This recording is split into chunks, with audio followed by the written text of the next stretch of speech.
Welcome to the show, Steve and Diane on Alzheimer's. A caregiving journey. I'm Steve. I'm Diane. And our mom has Alzheimer's. We want to share our journey of caregiving with you. And today, in this episode, we are going to talk a little bit about our mom and how she's been doing. Because we've kind of had a bit of a roller coaster in the last couple of weeks in terms of her health. And today we'd like to talk about that because yesterday, when Steve went to visit her, she had kind of a remarkable day. And Steve, you should tell us about that. I should.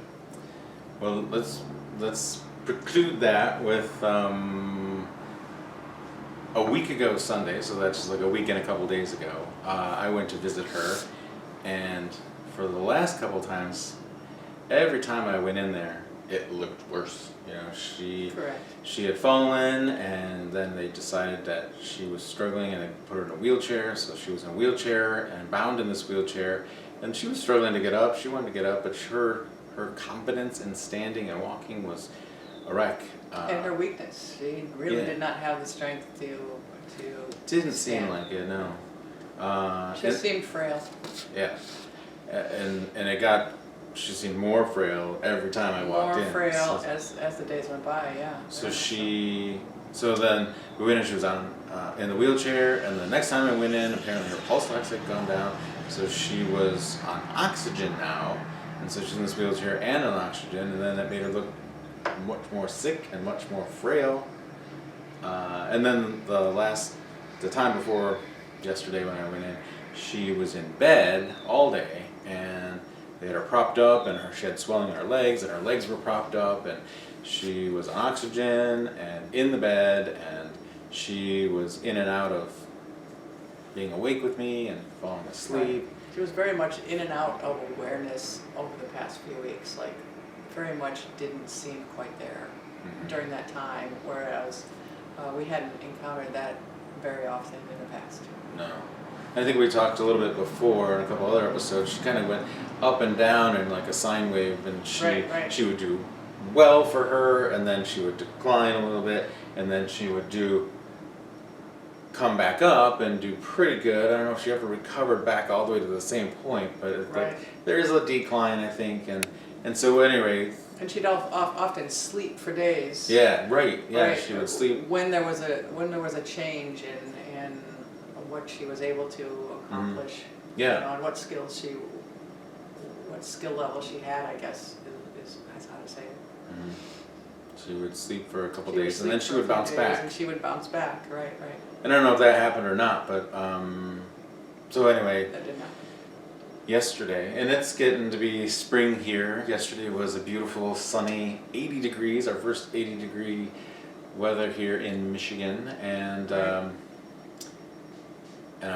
I couldn't believe I was talking to the same person. You know, she saw me. They had her seated at the kitchen table, like the dining room tables, and she was hanging out there with my dad. He was there, and so my daughter and I showed up. And she was really excited to see us, and I know she's in a good mood if she will sing, and she gave us a couple little, she likes to go, you. She does. It's beautiful when she hits it right. And those are the best visits when she's singing, because she's so happy. Yeah, so she gave us a couple of those, and that really made me feel a lot better. I honestly couldn't believe that she was at least up and sitting there and aware that I walked up, and she recognized me as someone who someone she you likes. know. Yeah, right. So someone she knows. There, and I just come with her and give her as much love as I can possibly give her, and pay as much attention to her as I can. And then my daughter Emma was there, and she did the same thing. You know, she was just all excited to see her and to see my dad, and there was a little bit of hustle and bustle around, but we were excited about that. So it was a huge difference. I don't know when the last time you saw her. A few days before that. A few days before that, and she was mostly out of it, but a little bit kind of. That's right. You talking did go more, in the middle of the week. But she didn't sing. And you brought her soup. I did. You I brought her fed soup. Yeah. Yes. Because of our conversation. Yes. She brought soup. I brought her homemade soup because one of the things that, I don't know if we mentioned, but they also, at our request, put her on pureed foods because it didn't seem like she was eating. And we thought, Chewing. and she definitely wasn't chewing, so we thought that she needed to be on softer foods with the no chewing. We didn't want her to choke. And I know that's one of the later stages of Alzheimer's, the chewing kind of. So we were super worried. We were super worried. We were preparing ourselves mentally. We had conversations with Dad. Right. And the hospice nurse came in and said, you should probably prepare yourself. Yeah. It And- kind of seemed like things were going very downhill very fast. Mm-hmm. Unfortunately, there was another family there, and they just lost their mom. There was these two really nice ladies that were there that we met on a group night where they had someone from the Alzheimer's Association come in and speak, and so we got a nice chance to meet them and chatted with them a little bit, and their mom went right downhill and it was Right. done. So that was kind of sad, but and we were kind of thinking we were next, unfortunately, but I mean, I walked out of there, was so excited. He was so excited, I he called me on the way yeah. home and was just like, oh my gosh, you would not believe Mom, how And you Mom is couldn't. doing. Yeah. So I have been, I've been in healthcare, and we were talking about this too, and way back a million years ago, it seems like now, I was 15, and our grandfather died. He was one of the That's coolest correct. people that we really loved him. He was great, and he was so much fun, and suddenly he had a heart attack and He did. passed away. And I remember going to the hospital feeling helpless, thinking, is there anything I can do? What could I possibly do? And I even still retroactively think, what could I do now to help save him back then? And unfortunately, it had already happened. So, but I come from a background of research, did hypertension research at U of M, and so healthcare related, and I feel like there's got to be something I can do. And I also went to chiropractic school, so I have this blend of allopathic and homeopathic treatment, and it's a challenge sometimes. So when we didn't get much assistance from the hospital world or the allopathic world, I thought, what can I do? So I've been treating her with sound therapy that I discovered through a bunch of TED Talks. I think we commented on that. And I'm a little obsessed with it, so if I bring it up every time, that's because He I may am bring obsessed it up with every time, yes. He does bring it up every time with me. I'm very excited about it, and I'm trying to follow Yes. this prescription. I got some new toys to help her in the near future, so I'm trying to see if they just came in the mail today. So, Well, and it's kind of twofold, right? It's sound therapy, but it's also the vibration, Mhm. right? Yeah. So it's kind of a twofold thing. It's not just listening to some sounds Right. as much as like feeling the vibrations and what it does to us on like a cellular level from what you're telling me, right? Yeah, I think sound is just the ability for us to hear that vibration traveling through air. And we have Right. a range that we can pick it up from, but also the vibration We can is feel it, right? so Right. powerful. And through quantum, I can get into all that. Yeah, I'll try not to do that, but Don't get into that quite so much. but We can put some links in the comments yeah. for some of the things that you researched. But the reality is, I've been practicing with her with certain binaural beats at a 40 hertz frequency, and it gives us focus and attention with her. And so I got these little headphones. I put the headphones on her every time I come in. I ask her, I say, can we put the headphones on? And she's like, yeah, put the headphones on. And she was very attentive, say, bring them on. And so I put them on, and I turned the frequency on, and she was just so alive. I was just so happy, and Right, she was right. talking to us. And of course, her talk is a bunch of gibberish. But in the middle, I was feeding her dinner. I gave my dad a break, and so I was feeding her her Right, because puree. she needs to be fed now, Right. and she needs to, yeah, right, she can't utilize her silverware at all, so. And she had turkey puree, which smelled really good. And then Emma, Oh, that's my great. wife, Emma, and Emma is your daughter. yeah, edit that. Emma, my daughter, said it smelled like dog food, but it smelled like really good dog food. Excellent. So she had turkey puree and a carrot puree and pineapples. And I would scoop a little bit up and feed her, and I would say, "You want some more?" And she would be like a little bird, and she would go and open her mouth like. It's so good though. So Yeah, some yeah, interaction that right. we were not seeing for weeks. Yeah, and so she responded to all of the things I was saying, which isn't something we normally see. She might give us a little giggle and a laugh and give us some gibberish, but this was all really attentive Right. in the sense that she was answering me. And so I would say, "Do you want another bite?" And she would shake her head and open her mouth, and I would spoon it in Right. there, and she would close it in her mouth, and I'd pull it out, and There was everything some was great. communication going, Yeah. even if it wasn't verbal. Right. Mhm. Yeah. And so that was good, and then I would try to give her some of the turkey after I had given her some of the pineapple, and she was like, "Nope," and she would shut her mouth, and then I would give her the pineapple, and she would open her mouth, and so she was making decisions. That's so awesome. It was. Yeah. And And maybe I'll give my bone broth credit for all that. right, why not? Yeah. I mean, Homemade bone broth, yeah. right? Yeah, no, because It sounds like it was actually the frequencies though. Well, I know, but the bone broth is made with love, and It is, the it's- bone broth. probably a little bit I was better for feeding them. her soup with love, that's for sure. Yep. Yeah. My wife's mom likes to make us soup with love, Mm-hmm. although it might be onion soup, which sounds weird, but it's her German. cure-all. It's very German. My German mother-in-law cooks with leeks. Leeks. Yeah. Every soup has leeks. Leeks, there you go. So we had this engagement while I was feeding her, and right in the middle of it, and she hasn't done this in months, she stops and looks at me and says, "I thank God for you." That came out That's of crazy. nowhere. That's crazy. And a whole sentence. a whole That's absolutely crazy. precise, focused, looking right at me sentence out of nowhere, and I was like, "I thank God for you." So I came back with that, and I was just amazed. And she said a couple other things here and there. I forgot what those are because that one just jumped out at me. Well, that one you gotta keep. Yeah, right. You know? Yeah, that hit me good. Yeah, yeah.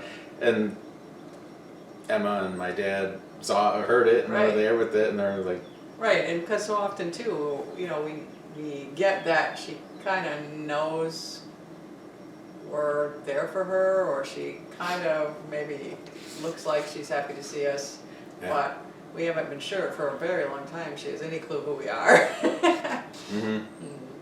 But we ended up, we laughed and we sang and we engaged and I fed her, and it Right. was an honor to help take care of her and be there with her.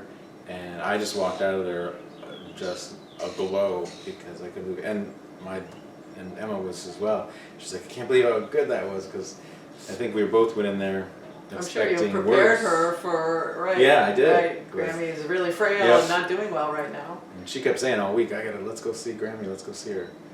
Oh, that's And I nice. think probably because Right, it was- right. she knew my You look last dire. week.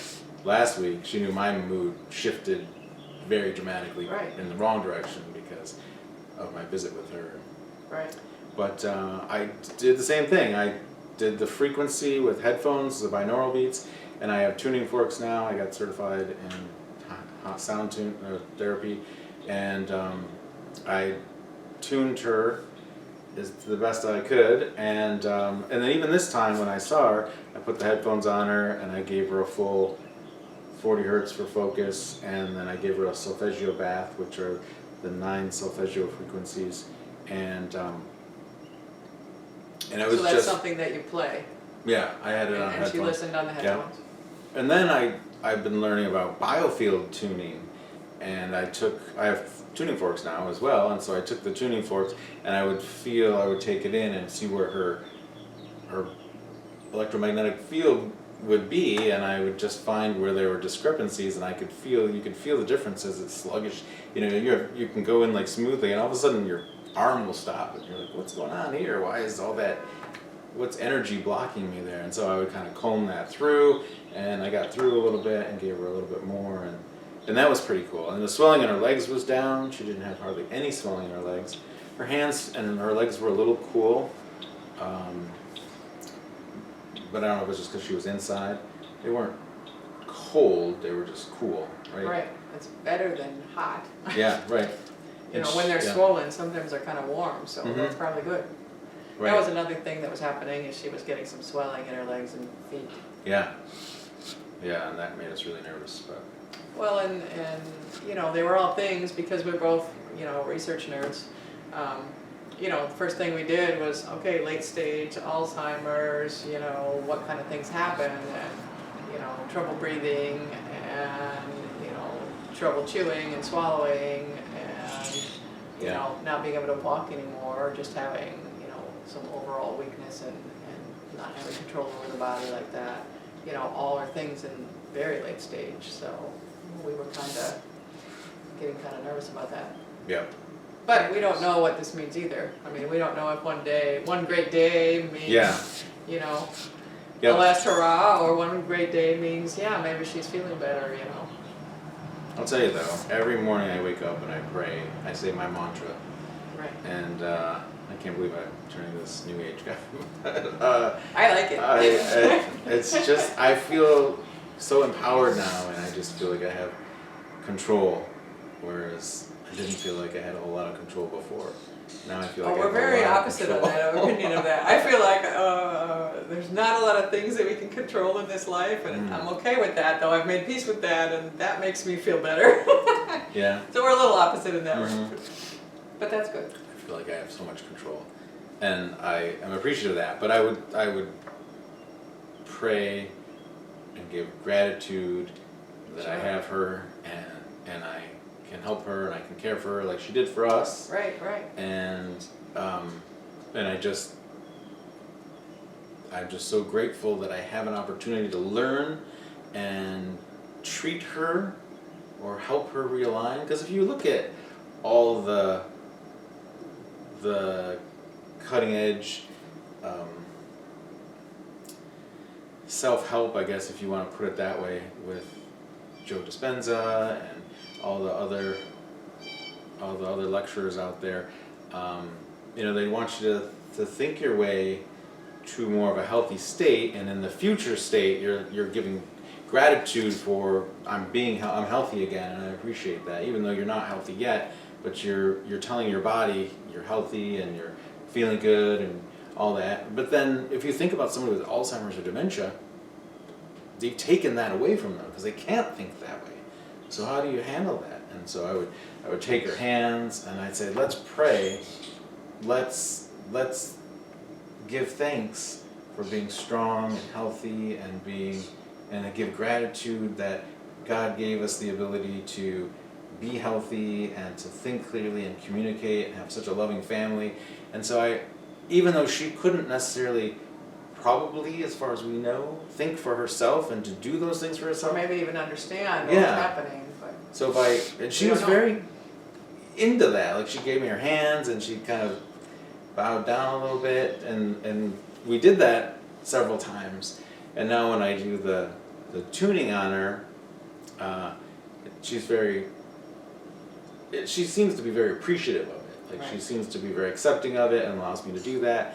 And she's just so happy. And yeah, yesterday I'm still excited about this. I think gratitude is the key. Mm-hmm. I really do. I think I know for me at times when I've struggled, just, you know, setting a daily plan of, okay, I am going to come up with 3 things I'm grateful for today, no matter what. I don't care how bad the day is or what's going on in my That's day. powerful, yeah. I'm going to come up with 3 things. And it sets your day. It sets your day for looking for what's good in your life rather Mhm. than what's bad or what's going wrong, or looking at your struggle. It sets you for looking for something that's good, and it changes everything. I think it really does. Absolutely, amen to that. Yeah. It's hard to shift your way of thinking from the current and the past to the success of your future. So if you set your intentions, you know, I want to be here, I want to be healthy, I want my mom to be healthy, I want our family to be healthy and happy again, it puts the wheels in motion for the universe to say, oh, okay, let's give you that, you know? And whether you call universe God or whatever you want to reference it as, it's the same concept. And gratitude is the key to all of it. I Gratitude think and gratitude is, love, right? and love, yes. So, yeah, I think they're both very important in terms of trying to move forward and, yeah, yeah. right. hmm Everybody gets caught up in the past, and that's what we think defines us, and is Right. all of it. But it's just they're Or just sometimes- stories, right. and then we can take what we learned from the past and say, okay, that didn't work out that way. I'm gonna do it differently in the future, and I want to be this way. So it's practice. The past is practice, right? And it's done. There's nothing you can do about it to change it. Yeah. You have today. You can't Mhm. change the future either. You have today, and there's things we can look at and find in today that are good, hmm and that helps. Yeah. Sometimes you lose a game, but you can win the games in the future, right? Maybe. Yeah, I am just excited still. I was That's just good, that's thinking good. about what a successful day that was in our state of dementia and caregiving for her. Right. Right. We're both feeling really good about that, and hopeful about what it might mean, and yet trying to be realistic that, it may just mean one good day, but yeah, we'll take it, and we're both very grateful for it. Yeah, absolutely. It's probably a great place to end. It's a good place to end. One other thing, Yeah. I got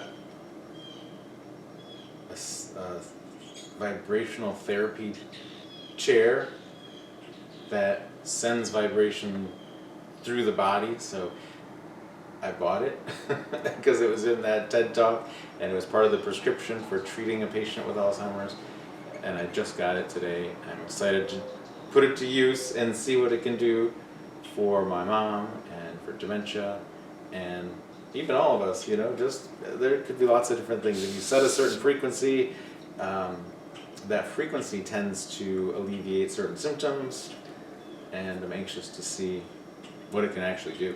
So we'll report back to you and let you know.